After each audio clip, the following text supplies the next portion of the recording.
యేసుక్రీస్తు నామంలో మీకు శాంతి సమాధానములు కలుగునుగాక. ఇదిగో నేను నీకు తోడై ఉండి నువ్వు వెళ్ళు ప్రతి స్థలమందు నిన్ను కాపాడును. ఆదికాండము 28వ అధ్యాయం 15వ వచనము.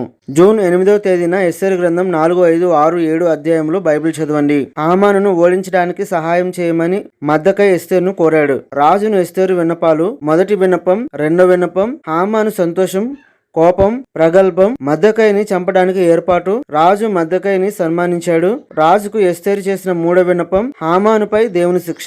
ఇవి మనం బైబిల్ నందు చూడవచ్చు. ఈ రోజు నీతి సామెతల గ్రంథం 22వ అధ్యాయం 6వ వచనము. బాలుడు నడవవలసిన త్రోవను వానికి నేర్పము, వాడు పెద్దవాడైనప్పుడు దాని నుండి తొలగిపోడు. బిడ్డలను బాల్యం నుండి దేవుని మార్గంలో నడిపించుట నీతి. దేవుని గురించి: దేవుడు ఆదరించేవాడు. కీర్తన గ్రంథం 146వ అధ్యాయం 9వ వచనము. దేవుడు మిమ్మల్ని మీ కుటుంబాన్ని దీవించి ఆశీర్వదించి రక్షించును గాక. ఆమేన్. మేము అనుదినము అప్లోడ్ చేసే దేవుని వీడియోలు మీకు రావాలంటే ప్లీజ్ మా ఛానల్ ని సబ్స్క్రైబ్ చేసుకోండి. Thank you for watching.